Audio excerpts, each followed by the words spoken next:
Eh bien, bonjour à toutes et à tous et bienvenue pour ce talk. Je me prénomme Stéphane, j'ai commencé il y a 25 ans sur du C et du C++, avant de passer rapidement à Java, la version 1.4 à l'époque, je suis un petit peu vieux. Et c'est depuis resté ma techno principale pour adresser tout type de sujet. Alors en tant que dev senior, mon rôle est d'accompagner les plus juniors. En tant que lead dev, c'est de faire du dev bien sûr, mais aussi d'accompagner toute l'équipe, pas que les développeurs, hein, l'équipe dans sa globalité. Pour ce faire, j'ai un mantra qui s'appelle KISS. Pas le groupe de rock, c'était la petite blague du talk, mais le principe, keep simple and stupid. Et si je devais me dévoiler un petit peu, j'ai une devise qui en français pourrait se traduire par « te prends pas la tête, rends-toi les choses simples ». Alors Golang, est-ce que vous connaissez? Levez la main s'il vous plaît ceux qui connaissent au moins deux noms. Ouh. Gardez la main levée ceux qui pratiquent. Ah, ça se réduit, ça se réduit. Très bien. Fin 2022, on m'a proposé un entretien pour une mission dans laquelle Golang était la techno principale. Et moi, comme du coup, quand même la plupart d'entre vous, il y a 2 ans et demi, je ne connaissais pas du tout. Alors, pour ne pas passer pour une bille à l'entretien, je me suis préparé un petit peu. Il y a même celui qui m'a fait passer l'entretien. Alors, je suis allé tout naturellement sur le site de Go, https://go.dev. On y voit que c'est utilisé par des grands noms comme Google, Netflix, Uber ou même Docker. En cherchant sur le blog, j'ai vu que Go était né pour résoudre des problèmes de productivité chez Google. Il y a même une blague qui dit que Go a été conçu en attendant la fin de la compilation d'un programme en C++, c'est vous dire. Les 3 personnes à l'origine du projet en 2007 sont Robert Griesemer, Rob Pike, qui est aussi le co-créateur de l'UTF-8, et Ken Thompson. Ken Thompson, c'est le concepteur de l'OS Unix, pas Linux, Unix, et c'est aussi l'inventeur du langage B. Celui qui a précédé le langage? C'est très bien, oui, c'est lui. Et c'est aussi concepteur de Go. Alors, ils ont avancé doucement en parallèle d'autres projets chez Google, jusqu'à ce que le projet soit passé en projet open source, sous licence BSD, c'était fin 2011. Et puis, grâce à grâce à cette mise en open source et à de nombreux contributeurs qui sont arrivés, ils ont pu faire la première release stable de Go, la 1.0, c'était le 28 mars 2012. Donc après l'historique, j'ai enchaîné naturellement sur la documentation sur le site. Et j'ai commencé bien sûr par le fameux Getting Started. En Go, votre application ou votre librairie, c'est ce qu'on appelle un module. Okay, ce module, il est décrit dans un fichier GoMod, dans lequel on indique le nom du module, la version de Go minimale avec laquelle on souhaite compiler nos sources. Donc aujourd'hui, la dernière version de Go, c'est la 24, la 1.24.3, avec les derniers fixes de sécurité. Et la liste des dépendances. Ici, on a une dépendance à une librairie Quad qui va juste pour notre Hello World. En fait. Les sources sont ensuite, les sources tout court, les sources sont organisées en packages. Donc, dans des fichiers .go, donc c'est l'extension des fichiers. On retrouve dans ces fichiers donc le nom du package auquel appartiennent ces instructions, les fameux imports, les classiques, comme à peu près dans tous les langages. Vous avez fait ici FMT. FMT, c'est une librairie standard. C'est pour ça qu'elle n'apparaît pas de ce côté-là, du côté dans votre fichier GoMod. Go est un langage compilé, ce qu'on fait avec la commande go build, tout simplement. En développement, on va plutôt utiliser la commande gorun, qui va exécuter directement le résultat de la compilation. GoBuild va générer un exécutable, un binaire si vous êtes sous Linux, un .exe si vous êtes sous Windows. Si vous avez besoin d'ajouter des dépendances, on fera un go-get qui va nous permettre de télécharger les sources de la dépendance et de les rajouter dans le GoMod. Un peu comme pour ceux qui font sur le front dans les langages JavaScript, quand vous faites un npm install d'un package. C'est le même principe en fait. En Go, le point d'entrée d'une application est la fonction main sans argument du package main. Donc c'est donc ici qu'on va écrire notre hello dev quest avec une petite citation sur la sortie standard. Ici, première constatation. Non, non, c'est à moi de le dire. Pardon. Pas de gestionnaire de paquets spécifique, ni même d'outils pour aider à la compilation. Quand vous faites sur les langages front, il vous faut NPM ou Yarn. Quand vous faites du Java, Maven, Gradle. Non, ici, on a juste besoin du standard Go, uniquement. Donc j'ai continué sur le site pour voir un peu comment était constitué le langage. Donc je vous livre ici quelques particularités. En Java, c'est obligatoire. En JavaScript, c'est optionnel. Donc on ne sait jamais s'il faut en mettre ou pas. Ça dépend des linters. En Go, il n'y a pas besoin de point-virgule pour délimiter la fin de vos instructions. Il n'y a pas besoin de parenthèse non plus pour les expressions dans vos conditions. Comme en Python, en Go, on peut renvoyer plusieurs résultats à une méthode. On fait renvoyer plusieurs résultats par une méthode. C'est quelque chose de vraiment très très pratique. Go est statiquement typé. On déclare une variable en indiquant d'abord son nom, puis son type. C'est l'inverse de Java. On peut aussi définir des types personnalisés, ce qu'on va appeler des structures, qui sont des regroupements de propriétés qu'on va pouvoir imbriquer pour faire des structures complexes. Dernier point à noter, la portée d'une variable, d'une fonction, est donnée par sa casse. Si le nom de la variable commence par une majuscule, il est public. On y accédera depuis l'extérieur, depuis un autre package que le package où il était défini. Sinon, c'est interne au package. Donc dans notre exemple, ici, la structure rect, pour illustrer un rectangle avec ses hauteurs-largeurs, avec une majuscule, sera accessible depuis un autre package. Par contre, on ne pourra pas accéder aux propriétés de cette structure, les width et height, puisqu'ils sont minuscules et donc internes. J'ai continué mes investigations sur le site et puis j'ai fini par tomber sur les pointeurs. Là, ça m'a rappelé vraiment... J'en ai encore des poils, là. Ça m'a rappelé vraiment de trop mauvais souvenirs. Je vous dis, j'ai commencé en C et du coup, j'ai dit, j'arrête ma préparation, je vais à l'entretien comme ça. Il y a d'autres choses à promouvoir. J'y vais. Allez, go. Ah, j'ai oublié de réinitialiser le timer. Pardon. Mais bon, je vous avoue que je n'ai pas hésité longtemps avant de privilégier cette mission par rapport à d'autres qui m'étaient proposées. Il y avait beaucoup de choses à découvrir. Bon, peut-être qu'il y aurait des pointeurs. Mais en plus, le sujet, c'était l'industrialisation d'un POC qui était déjà en production. Et moi, l'Indus, j'adore ça. Donc, let's go. Et en plus, j'étais pris. Merci. La première chose à laquelle j'ai été confronté en arrivant sur ce projet, finalement, c'est l'absence d'exception pour gérer les erreurs qu'on a en Java ou JavaScript, par exemple. En Go, il n'y a qu'une exception, en fait, il n'y en a qu'une, et elle est déclenchée par l'instruction panique, qui porte bien son nom. En gros, on l'utilise souvent juste pour arrêter notre application avec une belle stack trace. Non, en Go, on va plutôt s'appuyer sur le fait qu'on puisse retourner plusieurs résultats à une fonction, renvoyer plusieurs résultats avec une fonction. Donc classiquement, une fonction qui peut échouer, on va lui faire envoyer le ou les résultats et une erreur. Erreur qu'on va vérifier au retour de l'appel de la méthode. Lors du développement, j'ai également découvert les tags de structure. Les tags de structure sont des labels qu'on peut associer aux propriétés. Ces tags de structure, ces balises, tout dépend de l'angle que vous les donnez en français, sont accessibles par réflexion. Et donc, elles sont finalement largement utilisées par les librairies standards, et notamment celles d'encodage et décodage, pour accéder, pour faire leur taf, quoi. Dans l'exemple, ici, j'ai illustré avec le mapping d'une structure JSON. Vous avez le JSON d'un côté et la structure avec les propriétés, les clés du JSON associées pour les faire correspondre aux propriétés de notre structure. Et l'encodage, le décodage, qui est illustré ici avec la bibliothèque standard JSON, se fera très facilement, de même l'encodage. Ce que je ne vous ai pas encore dit, c'est qu'en Go, on peut typer les méthodes, les fonctions, pardon. On appelle ça des méthodes, du coup. À notre structure rect qu'on avait vu plus tôt, on peut associer une méthode area pour calculer son R.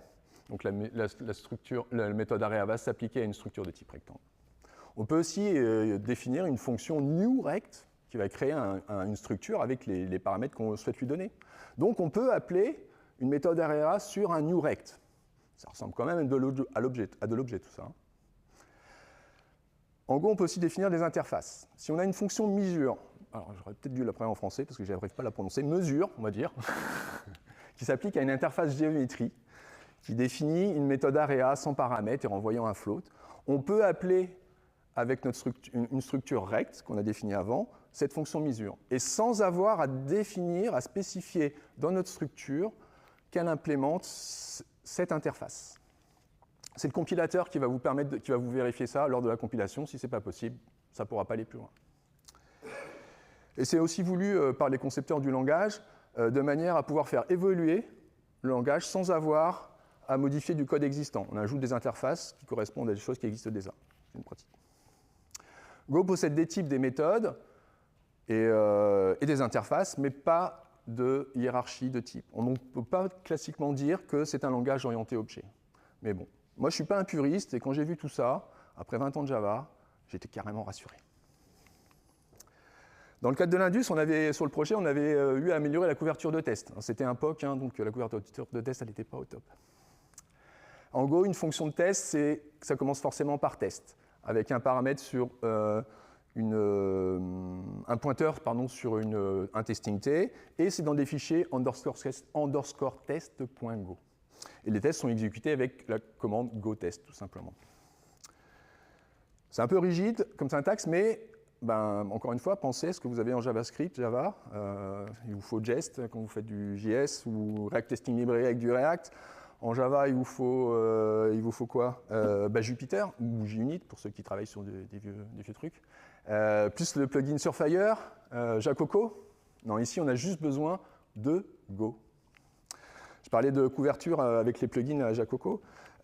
Pour avoir la couverture de test en Go, on a juste besoin de rajouter l'option -cover à nos tests, et c'est fait en même temps. Nickel. De la même façon, assez structuré, on peut faire des benchmarks, des tests de fusing. Et tout ça, encore une fois, juste avec le standard Go. Tout ce que j'ai découvert m'a donné envie de l'utiliser aussi pour mes loisirs et mes devs perso. J'ai repris du coding game à l'époque. J'ai continué à me faire doser sur les clashs par ceux qui faisaient du Python, donc ça n'a pas changé. Et j'ai aussi fait 2 petits jeux rétro pour mes gamins avec un moteur de rendu 2D qui s'appelle le BitEngine. Vraiment très facile. La plus grosse difficulté, c'était la partie graphique, donc rien à voir avec le langage. Mais côté professionnel, j'ai vraiment pas eu à adapter ma façon de coder, mes réflexes, mon approche dans le code. Tout s'est fait vraiment naturellement avec le passage sur Go, juste à s'adapter aux quelques petites particularités du langage. À l'été, après 5 mois de projet, on enchaînait les Indus. Et donc on avait beaucoup de montées de versions Go à faire, des upgrades de librairies, ajouter beaucoup de tests, du refactor. C'est des tâches très répétitives et c'est à ce moment-là quand j'ai quand même eu un petit coup de mou. Déjà, il n'y a pas d'opérateur ternaire en Go. C'est quand même pratique, c'est pas ce qu'on utilise le plus souvent, mais voilà. Et apparemment, il n'y en aura jamais de la décision de la communauté. Je vous ai mentionné les trucs un peu stricts pour les tests. Sachez que le compilateur n'autorise pas les variables ou les fonctions non utilisées. Ce sont des erreurs de compilation, pas des warnings comme on trouve souvent dans les autres langages, ce sont des erreurs. C'est un peu troublant ça, parce que quand vous êtes en phase de dev, vous voulez commenter une petite méthode pour faire un essai, vous vous retrouvez à commenter d'autres choses, parce que du coup c'est devenu inutilisé. Ce n'est pas forcément très pratique. Je l'avoue aussi, des fois le code il nous paraît pas trop élégant dans ce qu'on fait, c'est un peu basique. Typiquement quand on traite des maps ou des listes, on fait ça avec une boucle for, un peu classique, mais classique. Et moi, qui fais quand même pas mal de Java, c'est dans ces moments-là que les streams me manquent énormément, je vous l'avoue. Et pour ceux qui ne connaissent pas les streams et Java, c'est comme si, en Node.js par exemple, si on vous demandait de vous passer des opérateurs map, reduce et filter. Non, on en a besoin dans notre langage, ça c'est plutôt cool. Go fait aussi la promesse qu'un code qui a été compilé en 1.x, de version 1.x, sera toujours compilable et exécutable dans une version 1.y supérieure. Alors ça amène parfois des choses étranges, il y a des passages de version, la 18, où les génériques ont été introduits dans le langage, mais ça n'a jamais impacté les sources, uniquement le fichier GoMod, et c'est revenu pareil à la version 19, donc c'est vraiment temporaire. En tout cas, ça fait 12 ans que Go existe, la première release, ils sont à la 24e version, c'est une version moyenne tous les 6 mois, et la promesse est toujours tenue. Moi j'aime beaucoup cette philosophie et j'espère qu'elle perdurera le plus longtemps possible. Alors dans la pratique, les pointeurs qui me faisaient peur, en fait, on peut appeler une méthode sur un pointeur sans avoir besoin de le déréférencer. On n'a pas besoin de mettre des étoiles, étoiles, étoiles. Le compilateur sait qu'on ne veut pas faire n'importe quoi. C'est safe. On ne peut pas manipuler les adresses mémoire, c'est safe. Aucun souci. Donc, les pointeurs, c'est bon. Go m'est apparu simple comme langage, mais c'est peut-être pas si fortuit que ça. Sachez qu'en Go, il n'y a que, j'ai un trou, 25 mots-clés uniquement. Les mots-clés, c'est ce qu'on ne peut pas utiliser comme nom de variable. Alors, j'en ai trouvé un, j'ai fait des recherches parce que du coup je voulais savoir par rapport aux langages. Le Lua, 23 mots-clés, c'est le seul que j'ai trouvé. Il y en a un avec 6 mots-clés, mais je ne sais pas trop si c'était vraiment un langage ou pas. Ensuite, on a le C qui a 32 mots-clés. Le Python, on a la version 3, 35. Et on arrive, ça va être qui? Entre 40 et 50, non, je ne vais pas faire, voilà. Il y a le JavaScript et le Java à 50. Mais ce n'est pas le winner. Le winner, c'est C#. Il y en a plus de 100. Je n'ai pas envie de le découvrir, ce langage. Alors, vous l'avez entreaperçu avec les librairies. Je vous ai mentionné les librairies JSON et HTTP un peu plus tôt. Il y a énormément de librairies dans les standards, en standard dans Golang. Elles couvrent énormément de besoins. Alors, il y a les plus classiques hein, pour les I/O, les fichiers, les choses standards, les clients et serveurs HTTP. Quoi d'autre? L'encodage, décodage, je vous avais parlé de JSON. La crypto, voilà. Et puis, même les logs et les logs structurés avec slog qui est arrivé en version 21. Alors, qui dit lib standard, dit documentation à jour, parce que c'est porté aussi par le langage, contrairement aux librairies tierces. Du coup, la compatibilité avec la promesse de la V1X, etc. Tout ça, ça va permettre de maîtriser la dette technique aussi. Alors aussi, faut-il les utiliser, ces librairies standards. Go nécessite les sources pour compiler. Donc, quand vous utilisez des librairies tierces, mal documentées, ou avec laquelle vous avez du mal à vous intégrer, rien ne vous empêche de faire un contrôle-clic sur la méthode et vous vous retrouvez dans les sources de votre librairie pour débugger ou vous inspirer de leur code. C'est franchement très pratique. Alors, le manque de flexibilité du langage a quand même quelques avantages. Alors, sachez qu'en Go, tout le monde formate son code de la même façon, l'indentation. On a une commande Go FMT pour ça. Alors, c'est carré, mais du coup, c'est confort. C'est un souci de moins au début de chaque projet. Alors, on va prendre quelle indentation, etc. Pour dans l'IDE, non, c'est carré, tout le monde pareil. J'arrive pas à lire sur mon écran. Les erreurs de compilation pour les variables et fonctions inutilisées, eh ben, oui, ça peut être un peu gênant de temps en temps, mais ça participe à avoir un code propre et minimal. Pour embrasser la démarche KISS, c'est très bien. Concernant la gestion des erreurs par code retour, oui, on met beaucoup de if r not égal à nil dans notre projet, parce que dans nos projets, dans nos codes, parce qu'il faut les gérer, nos erreurs. Mais d'un autre sens, ça permet vraiment de bien indiquer la gestion des erreurs dans vos méthodes. Vous n'allez pas avoir une exception qui va passer à travers votre fonction pour ceux qui font du Java, parce que vous ne l'avez pas mentionné, on pouvait l'attraper, etc. Non, en Go, c'est clair, on sait par où ça passe, on voit clairement comment se comporte ce qu'on développe. Alors, de par son design, le design de Go, de par ce que moi j'ai vécu sur ce projet, de par ce que j'ai observé aussi, on a eu un jeune alternant qui est arrivé, qui ne connaissait pas grand-chose et qui monte très rapidement en compétence avec Go. Il n'y a pas besoin de 10 outils ou plugins pour travailler. On a beaucoup de choses qui sont déjà prêtes, avec très peu de config. Et juste, j'essaye, pour ceux qui connaissent, dans vos langages, pensez à la taille de votre fichier POM XML, pour ceux qui font du Java et du Maven, pardon. Au nombre de fichiers, je vois des gens qui font du front, au nombre de fichiers de config que vous avez pour paramétrer tous vos outils. Non, avec Go, c'est vraiment minimal. Il n'y a pas 10 manières non plus de s'y prendre pour coder.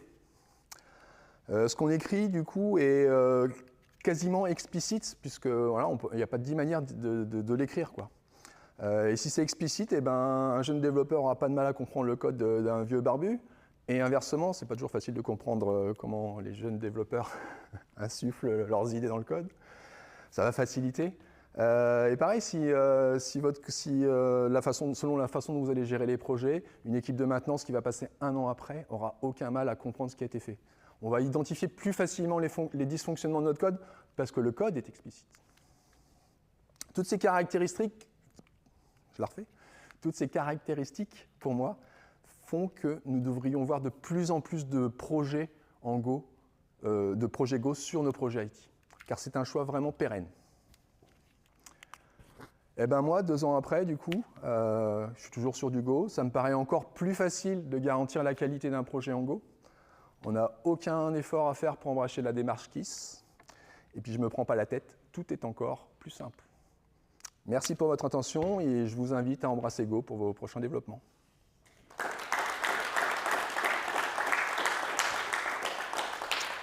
Je ne sais pas à quel temps on est. Il reste 1 minute. Alors du coup, on n'aura pas le temps des questions, mais je suis prêt à répondre toutes les questions que vous voulez sur Go autour d'une boisson à la pause tout à l'heure et après. Merci à tous.